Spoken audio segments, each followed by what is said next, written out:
चौधरी अजीत सिंह ने 6 मई के सुबह अपनी अंतिम सांस ली और उनके निधन के बाद देश के प्रधानमंत्री नरेंद्र मोदी ने भी चौधरी अजीत सिंह को याद किया कि कैसे वो जिस भी मंत्रिमंडल में जाते थे उसको चमका देते थे।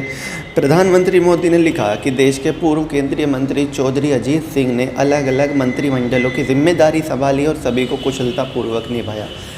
और इसके अलावा उनको चुनाव हराने वाले या उन्होंने कह लीजिए उनका अंतिम चुनाव हराने वाले 6,500 वोट से संजीव बालियान ने भी उनके निधन पर दुख प्रकट किया। उन्होंने अपने फेसबुक पर लिखा कि चौधरी साहब के निधन की खबर मिली जिसको सुनकर काफ़ी दुख हुआ, ईश्वर उनकी आत्मा को शांति दे। इसके अलावा राहुल गांधी, अखिलेश यादव या जितने भी बड़े नेता हैं देश में, सभी ने चौधरी अजीत सिंह को याद किया।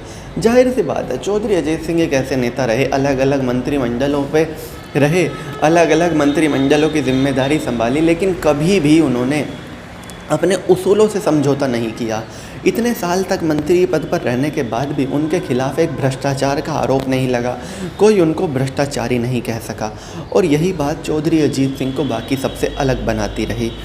अब हालांकि 2014 तक उनके पॉलिटिकल करियर का पीक रहा, और जब तक पीक रहा तो एक बात पक्की होती थी कि पश्चिमी उत्तर प्रदेश का एक बड़ा नेता मौजूद है। जब वो चुनाव हारे उसके बाद पश्चिमी उत्तर प्रदेश को लीडरशिप का हमेशा ही अभाव रहा और यहाँ से कोई बड़ा नेता आज तक नहीं बन सका है। उनके जितने लेवल पर तो कोई पहुँच ही नहीं पा सकता, ये तो बात साफ है।